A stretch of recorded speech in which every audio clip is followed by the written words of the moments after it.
Wczesnym rankiem 22 września 2009 roku 4 ludzi w ciągu 20 minut ukradło 39 milionów szwedzkich koron, czyli ponad 16 milionów złotych. Włamali się do najlepiej strzeżonego miejsca w Sztokholmie, zabrali pieniądze i na oczach osłupiałych policjantów odlecieli helikopterem z dachu budynku. Nie padł ani jeden strzał, nikt nie zginął, nikt nie został ranny.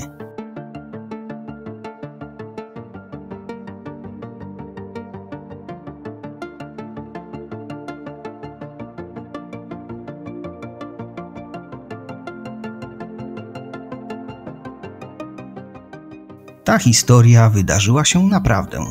Drobiazgowo zaplanowana i świetnie przeprowadzona operacja z wieloma zwrotami akcji jest idealnym scenariuszem na dobry hollywoodzki film.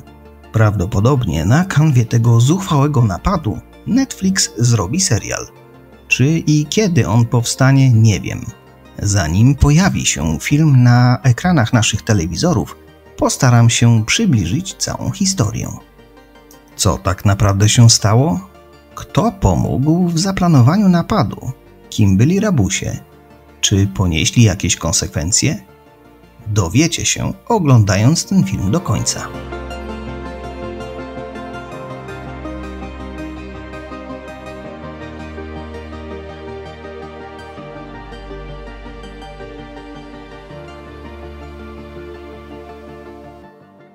Kilka minut po 5 rano Sztokholm był jeszcze pogrążony w ciemności. Mieszkańcy miasta, mający problemy ze snem, mogli usłyszeć dźwięk helikoptera przelatującego nad Westbury. To dzielnica Sztokholmu. Uznali go zapewne za jedną z maszyn wykorzystywanych przez miejscowe firmy. Niepokojony przez nikogo biały Bell 206 Jet Ranger zbliżył się do budynku firmy G4S. W tym czasie była to jedna z największych firm ochroniarskich w Szwecji, zatrudniająca około 3000 pracowników rozmieszczonych w biurach w całym kraju. Śmigłowiec zawisł nad budynkiem i po chwili, oświetlając sobie drogę umocowanym pod kadłubem reflektorem, delikatnie wylądował na dachu tuż obok rozjarzonej światłem szklanej piramidy. Dokładnie o 5:15 ze śmigłowca wyskoczyło 4 ubranych na czarno mężczyzn z kominiarkami na głowach.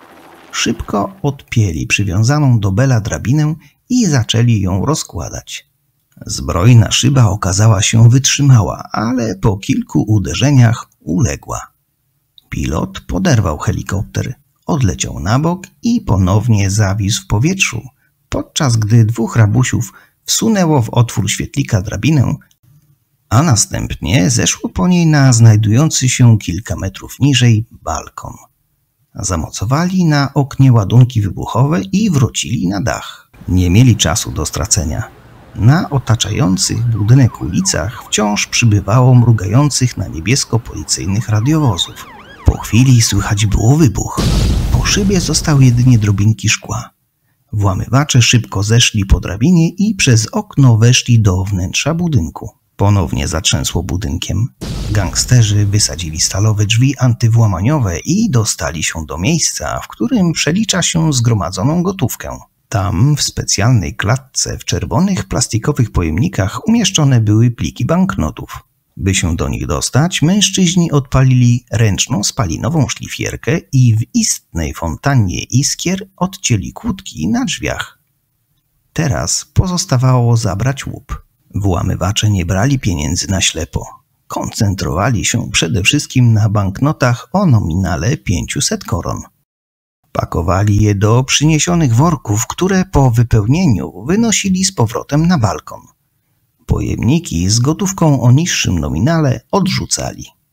Mieli świadomość, że muszą się spieszyć. W każdej chwili do pomieszczenia mogli wtargnąć ochroniarze lub policjanci. Tymczasem, gdy w budynku trwał rabunek, pilot śmigłowca niecierpliwie spoglądał na dach. Czekał na kolegów. Minęło już około 20 minut, od kiedy zniknęli w budynku. Na ulicy poniżej zaroiło się od policyjnych radiowozów i funkcjonariuszy. Co gorsza, pojawiły się też 2 autobusy, z których wysypali się uzbrojeni po zęby antyterroryści. Wkrótce można było się spodziewać także policyjnych helikopterów.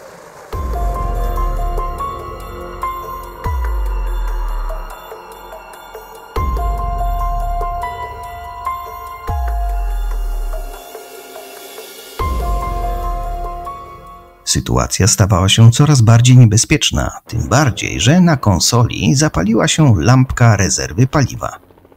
Jeszcze minuta, potem się zmywam, zdecydował pilot. Na szczęście dla siebie jego towarzysze dosłownie chwilę później pojawili się na dachu. Maszyna szybko wylądowała, złodzieje wrzucili na pokład worki z pieniędzmi, a następnie sami wskoczyli do środka.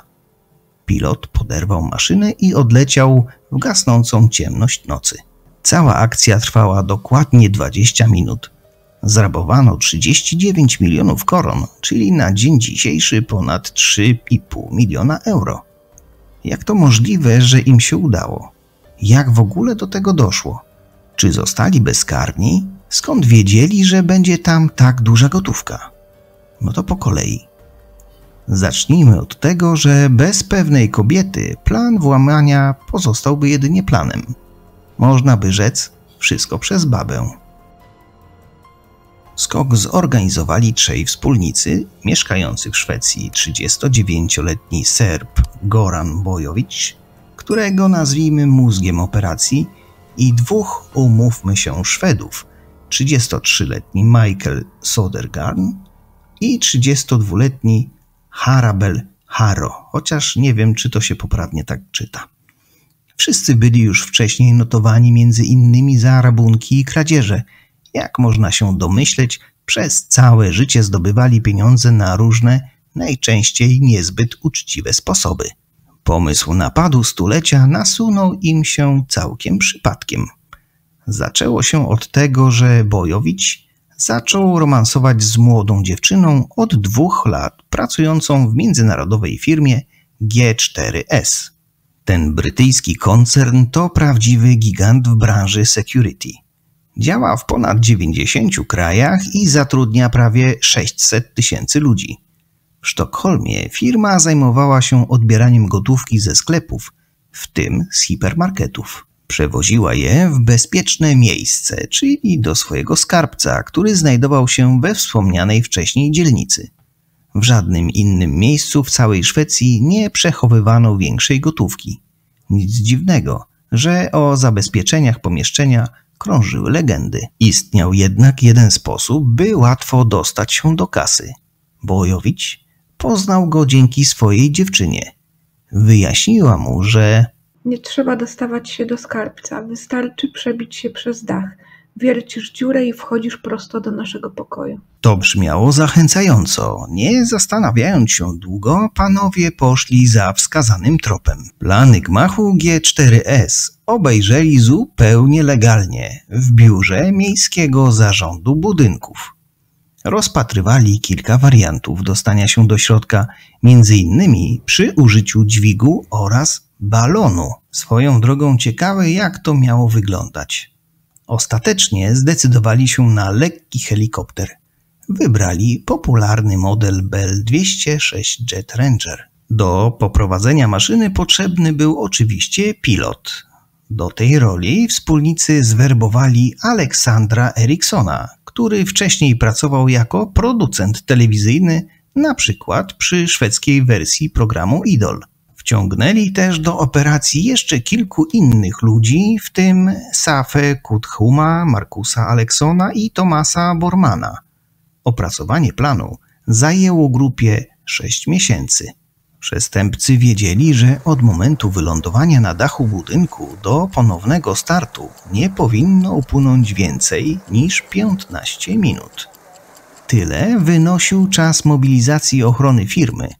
Policja mogła przystąpić do działania nawet szybciej. I faktycznie, już po 4 minutach byli tam pierwsi policjanci. Bojowicz i towarzysze założyli, że opuszczenie helikoptera, wybicie dziury w szklanym dachu, rozłożenie drabiny i zejście na balkon poniżej zajmie im 2, najwyżej 3 minuty. Kolejne 3 przeznaczyli na umieszczenie ładunku na szybie 6. piętra, powrót na dach i oczekiwanie na wybuch. Tyle samo czasu, ich zdaniem, powinien zabrać powrót do budynku i pokonanie drzwi antywłamaniowych. Ostatnie 6 minut podzielili równo między ładowanie gotówki do worków, wyniesienie ich, powrót na dach i ucieczkę. W sumie 15 minut i ani chwili w zapasie, by skok się udał. Wszystko musiało pójść jak w zegarku. Jeszcze przed przystąpieniem do akcji grupa poczyniła niezbędne przygotowania. Przede wszystkim trzeba było zdobyć środek transportu. Upragnionego Bella ukradziono tuż przed godziną 5 rano 22 września z hangaru na lotnisku w Norrtälje. To jakieś 60 km od Sztokholmu. Oprócz tego przestępcy zabezpieczyli na tyle, na ile było to możliwe, teren działania. Na ulicach wychodzących od budynku G4S rozłożyli 60 metrów kolczatki. Chcieli w ten sposób utrudnić interwencję policji.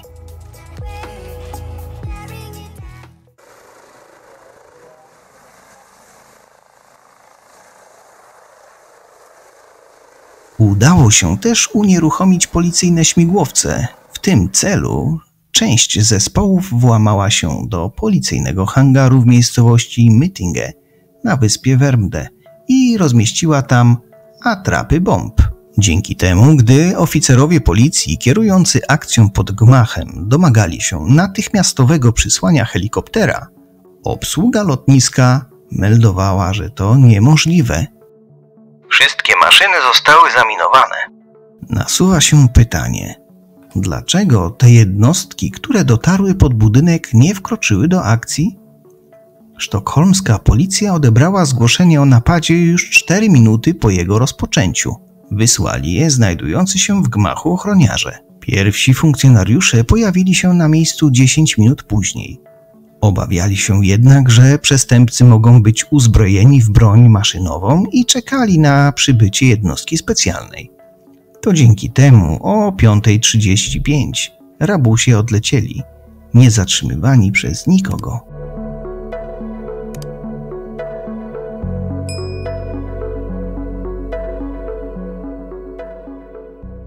Niedługo później o 8:15 odnaleziono ich śmigłowiec.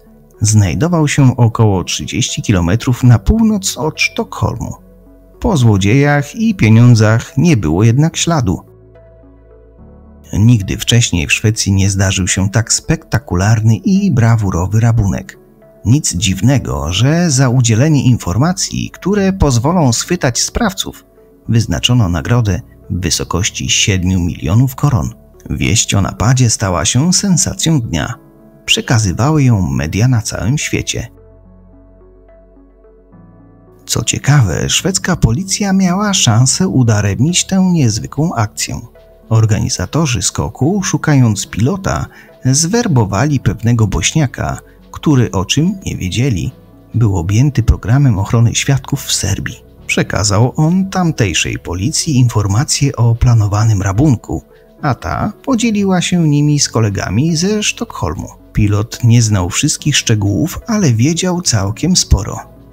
Zdradził między innymi, że w napadzie wykorzystany zostanie lądujący na dachu helikopter. Ujawnił też, że w grę wchodzi co najmniej 10 milionów euro, a celem napadu będzie jakiś budynek w Sztokholmie.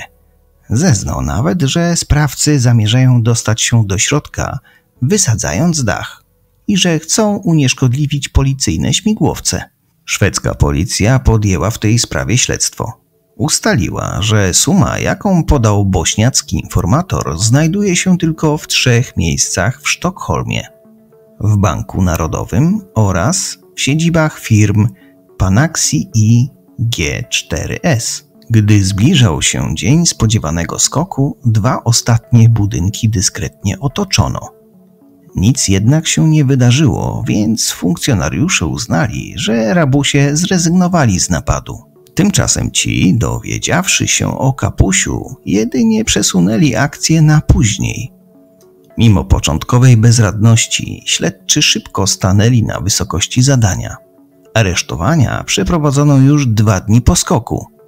Goran Bojowicz został zatrzymany w Sztokholmie w swoim samochodzie. Znaleziono przy nim m.in. rachunki za telefony prepaid używane podczas napadu. Z kolei Aleksander Eriksson wpadł na lotnisku, gdy chciał odlecieć na Wyspy Kanaryjskie. Nieco później złapano także Sahę Kudhuma, któremu udało się uciec na Dominikanę. Sprowadzono go z powrotem do kraju specjalnie wynajętym samolotem. Stanął przed sądem razem z innymi. Ostatecznie w procesie Eriksson i Kudhum dostali po 7 lat więzienia.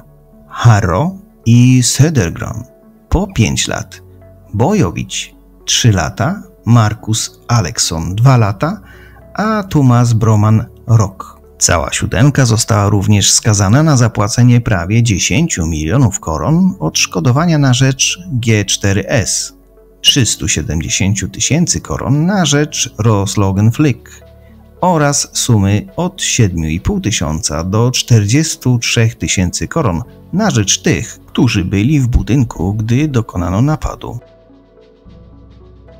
Od wyroku sądu rejonowego złożono apelację do sądu apelacyjnego.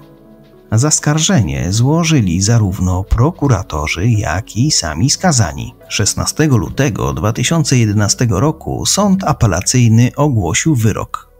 Wyroki więzienia dla Erikssona i Kudhuma zostały podwyższone do 8 lat więzienia, a dla Bojowicza do 4 lat więzienia. Pozostałe wyroki sądu okręgowego zostały utrzymane w mocy. W miesiąc później 3 skazanych odwołało się od swoich wyroków do Sądu Najwyższego, który postanowił nie udzielać zezwolenia na apelację. Wszyscy sprawcy napadu odsiedzieli już kary i są na wolności. Jak już wspomniałem na początku, na podstawie ich wyczynu Netflix zamierza nakręcić sensacyjny film bądź serial. Jak widać, inspiracja działa w obie strony. Włamywacze korzystają z filmowych scenariuszy, a przemysł filmowy z pomysłowości przestępców. Tym, którzy wytrwali do końca, bardzo dziękuję. Będę wdzięczny za komentarz pod filmem. Do zobaczenia.